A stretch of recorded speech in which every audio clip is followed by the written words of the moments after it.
Welcome to today's episode of Conversations with John and Lisa. I'm obviously Lisa, and this is part 2 of one of our favorite topics to talk about. It is possibly one of the most challenging topics to live. It's easy to talk about, hard to live. But before we dive into this topic of obedience, don't be scared. I just want to let you know that Conversations with John and Lisa is actually part of a family of podcasts. The Messenger podcast, the first one is Let's Talk About It with Sons and Daughters. We've also got The Godmother with yours truly. And we've got a new one that is being rebranded that we'll let you know more information about. But today we are actually continuing that conversation that we already started, and I'm excited about it. I asked John to find a particular verse. He can't find it. If you find it, then I won't embarrass him. But I'm going to read a little. We love it when you guys review. When you guys do reviews and ratings, it really helps us. But we had a sweet anonymous person say, I absolutely love listening to John and Lisa. So much wisdom and such amazing advice. Love you guys so much. I love that you think that and said that because you've made so many mistakes that we get to learn from. That's true. So Lisa, we're gonna pick up our conversation on obedience. And I think the first thing that needs to be stated is obedience is not a dreadful subject because of the grace of God. The grace of God not only frees us from the penalty of sin, it empowers us to do what we couldn't do under the law, and that is to obey God. So it liberated us to obey. Isn't that a cool thought? It liberated us my lollipop to obey. It did. And obedience comes with reward. You know, when people hear liberated, they think, oh, I can do whatever I want, I can rebel. Well, you actually are a slave to who you obey, Paul said. Yeah, so obedience is well, the truth is, we're obeying something. Either we're obeying God or we're obeying our flesh. And when we obey our flesh, we actually become a slave. With the very thing we think we're getting free from, you're just choosing masters. You're actually becoming in bondage. Wow. Okay, so John, you shared some stuff last season. You talked about the Dallas Cowboys. You talked about a couple idols, a couple not being willingly instant. Have you ever walked through a season where it was really hard for you to learn obedience? And if so, do you want to share it? I love you talking about disobedience as opposed to me talking about disobedience. The seasons that I've struggled the most are the seasons that I didn't spend time on my relationship with Jesus. What does that look like? That looks like sleeping in. It looks like not reading my Bible. It looks like I'm so busy I don't have time to spend alone with God. Now it becomes harder and harder to obey. Yeah. Just as, for you and I, the COVID was a terrible thing for everybody, but for you and I, it was a wonderful experience in our marriage because we had never spent so much time together being on lockdown, and we ended up really drawing close. And I remember... I ended up beating you at a lot of games. Yeah, you did. I did not know I could do. But I remember when we started traveling separate again, I was a little saddened by the fact that, boy, we had a real amazing rhythm going, a closeness going. Will that go back to us being really busy, going two different ways? And people, let me tell you something, Lisa and I fought that. And it hasn't. I'm so glad to see that. But this is when I've had the greatest struggle in obeying God, when other lovers tried to enter into my life. And what I mean by other lovers is I'm talking about golf. Maybe other loves. Maybe we should say other loves. Well, the Bible refers to them as lovers. Okay. It says, "Don't you that love the world, you're adulterers." Okay. So the lovers would be when I put golf above him. When I was more excited and passionate about the Cowboys, ministry, the Dallas Cowboys, than him. Yeah. When I put ministry, you just said something so important, Lisa. I have seen people in ministry end up in bed with some woman other than their wife. And if you really sit down and talk to them about it afterwards, they said, I put the ministry before my relationship with God, which affected my relationship with my wife. Well, we see that at the judgment seat. Lord, we prophesied in your name. And he says, depart. I didn't know you, you who practice iniquity, which means to go my own way, which means I'm obedient to self. To my desires. My desires, yeah, to self. I want to, it's not here on the notes, but one of my favorite scriptures that as a parent we were able to do, and something I love to hear you preach about, but it says, if you are willing and obedient, you will eat the good of the land. And so, or the fat of the land or whatever. So I remember with my boys telling them, I want you to be willing and obedient. And so I had to model to them what that looked like.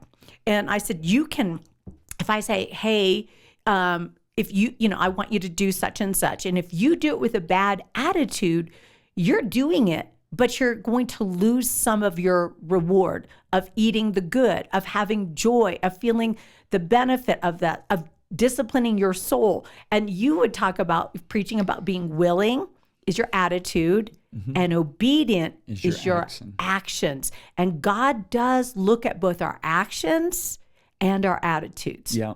I really believe obedience starts in your soul, in your will. When you're willing, the actions are easier to line up to follow. Yeah. And I want to make this point really clear because we didn't make it clear enough last podcast. And that is obedience is not always easy. We're empowered to obey, but I didn't say it makes it easy to obey. Because I want everyone that's listening to us think about God saying to Abraham, you've waited for this promised son for 25 years. Wow, 25 years you've waited for this promise that God promised you. He said, this son is yours. Right. And then God one night comes to him and says, I want you to go sacrifice him. Doesn't tell him why. Doesn't give him any understanding. I'll never forget, Addison, when he was a teenager, he said to me, look, I don't mind obeying you, Dad, but can you tell me why you asked me to do these things? And I said, well, Addison, let me tell you about a prophet that God said, go prophesy to the king. Don't eat a thing while you go there. Don't and don't speak eat a to thing, anybody. And don't go a different and go, come back go one a different way, path. come back a different way. Don't speak to anybody. Don't turn aside on the road. Yep. And I said, does that make any sense to you? He said, no. I said, yet that prophet not doing it, he was devoured by a lion. I said, so God didn't give him the understanding. I need to correct you because I am the lioness queen. He was not devoured by a lion. He was knocked off his donkey and the lion did not eat him, but the lion did kill him. And they found a donkey on one side of him and the lion on the other side. Right, because I said the word devoured. You did. You are 100% I'm sorry. correct. I've got to. I was 100% incorrect. That's one of our favorite things to say Lisa to each other. loves it when I say, babe, you were 100% right. Hey, we got to stay let's scriptural. Just make this official. We got to stay scriptural. You were 100% right. The lion killed him. But did not eat him. But the same principle is true with Abraham. I've been reading, okay, I got to explain to everybody. I've just got through reading the first 19 chapters of Genesis, and I saw Abram, and I'm just getting to the Abraham. I know. So anyway, can you imagine? God says to you, go kill your son, the one you waited for 25 years. Doesn't give him a reason. Doesn't tell him, hey, if you go do this, you'll seal the covenant because then I'll give my son. He just says, go kill him. Can you imagine that evening? Now, this is what I love about Abraham. The Bible says early the next morning. Yeah. And God gave him a 3-day journey. I mean, yeah, maybe when you hear God's voice the night before, you can get up early the next morning and start on the journey. But what about 2.5 days later when you haven't heard anything from God? And you're looking at the mountain, you're going to put the most important person or thing to death in your life just because God said do it, and didn't give you a reason. But I love it. He goes up on top of that mountain and he lifts that knife up until the angel stops him. And so I am safe to say, and I would even bet on it, that was not easy for him to obey. There's no way that was easy, except for there's a couple things I want to highlight. Abraham was a friend of God, which meant he had a revelation of the goodness of God, where he knew that God was faithful. I love that. He who promised was faithful. It wasn't about Abraham's ability. It was about Abraham's inability and God's faithful ability. So he even, as he's going up to the mountain, he says, we are going to go and we will return. I don't know if he was like, God's just going to raise my son from the dead or whatever. But what I also love was there was a new revelation of who God was. And I believe that's the first time you ever hear the word worship. We're going to go worship. Yep. So they go up. So obedience and worship go hand in hand. Hand in hand, not sacrifice. To be honest with you, true worship is obedience. Thank you. And then it says that when the angel saw, okay, Abraham's serious about this, I better stop him. God says, now that I know you wouldn't withhold your only son, God's like, okay, we're going to take care of this. And a ram is caught in the thicket. And there's the revelation of God, Jehovah Jireh, the resourcer, the provider. And so I love that obedience brings a revelation of God, the provider. So disobedience usually comes with lack. Obedience comes with fullness. If you're willing and obedient, you'll what? Eat the good of the land. The good of the land. Yeah. Wow. And so provision. I look at Abraham. Some people think, well, he knew God would stop him. No, he didn't, because there was no precedent for that. Hebrews says that he had received his son raised from the dead in a figure. So in his imagination, he was like, I'm going to go kill my son. And because God said through that son, the promise would be given. He's going to have to many figure it nations. out. God's going to have to raise him up from the dead. And that meant that he was willing to obey all the way to that knife going in to Isaac's heart. And Abraham is called the father of faith, right? And if you look at the disciples said to Jesus, Lord, increase our faith.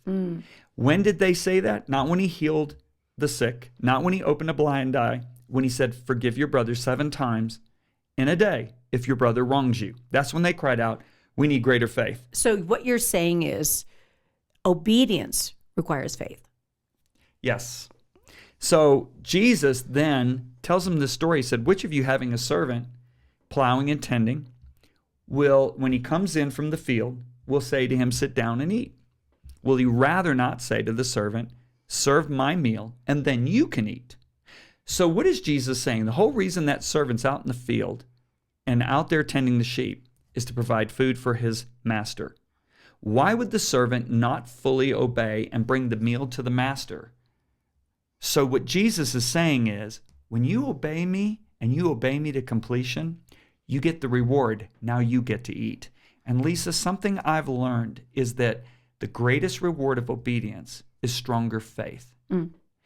So what you compromise when you disobey is you compromise the strength of your faith, which will ultimately affect you, because without faith, it's impossible to please God, and the just shall live by their faith. Yeah. So if you want to, you can't say you believe God and be disobedient, is what I'm hearing too. Right. Yeah. So if you want to get a visual image, do you remember when I was scrawny and I was about 140 pounds and the WWF wrestler said, we need to get you in shape? And he took me to the gym and trained me.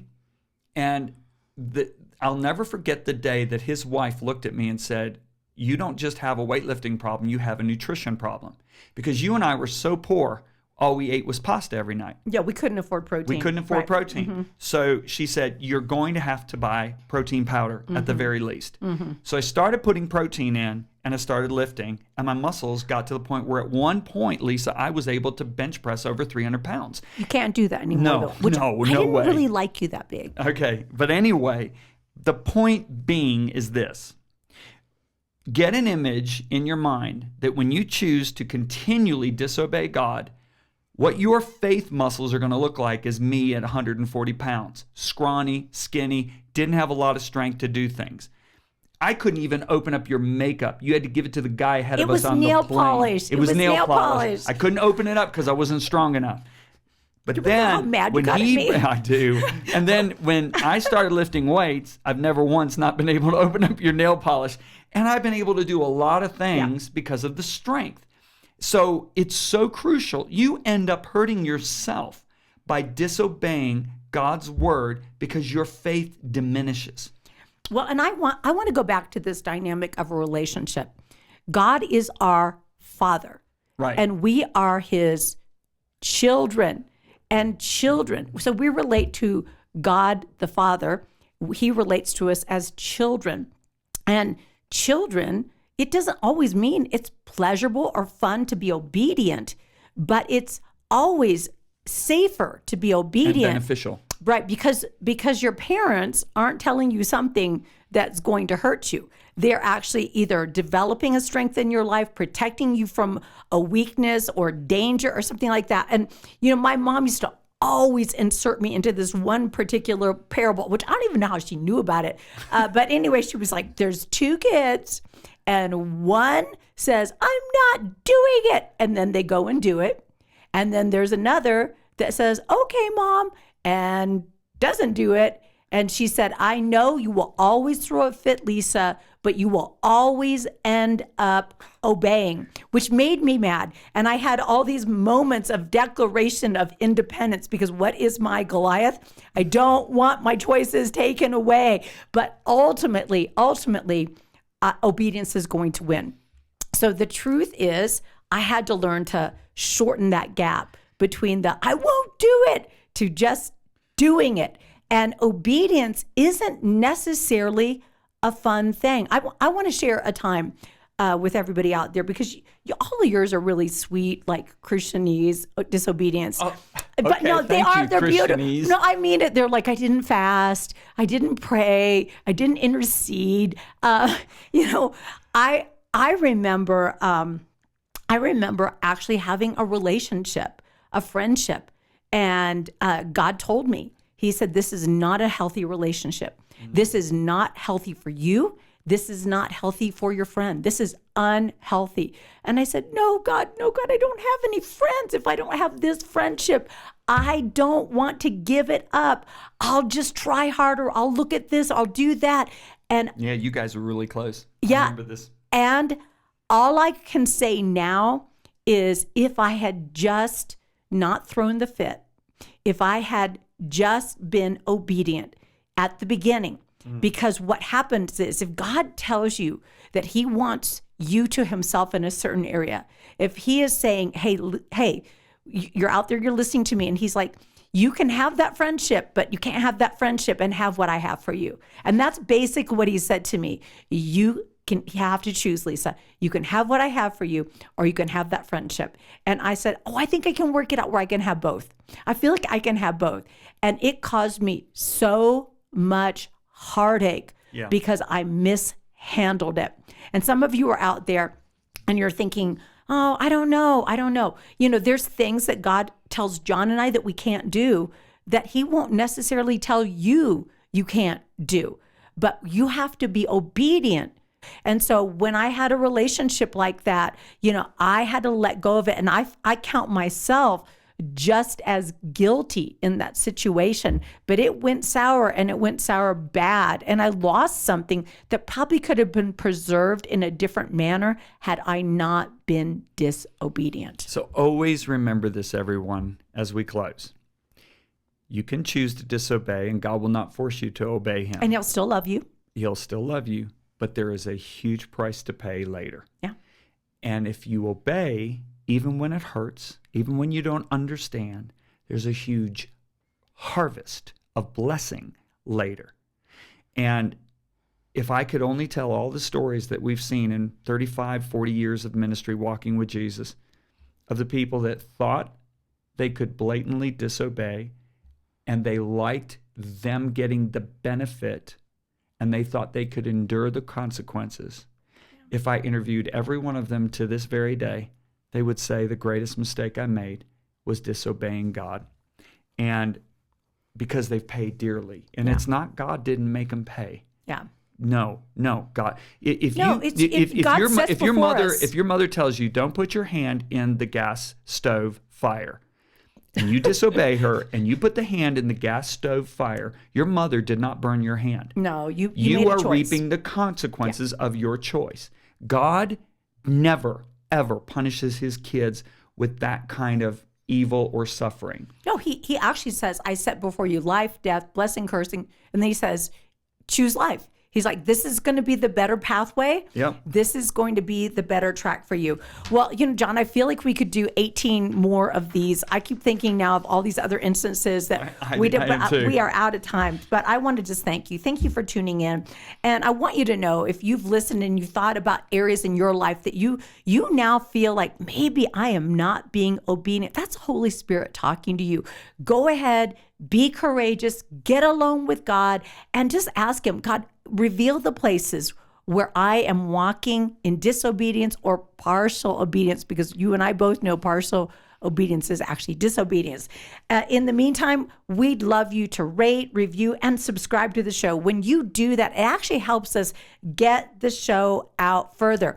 And if you haven't done this already, we'd love to see you download the Messenger X app. Now you can get that on Google or you can get it on the App Store, and it's Messenger X with no space between Messenger and X. And John, isn't there a podcast challenge right now that you're doing? There is. The podcast challenge is to see who can share the most courses with the most friends. Now, Lisa, I spent a little bit of time the other evening and I got to 9 credits because there's actually... I feel like that's kind of low for how hard you worked. I'm going... John's friends aren't really working it out there. I should have spent more time, but, No, they should have realized the value of it. Well, and here's what's really, really cool is the feedback that I've gotten.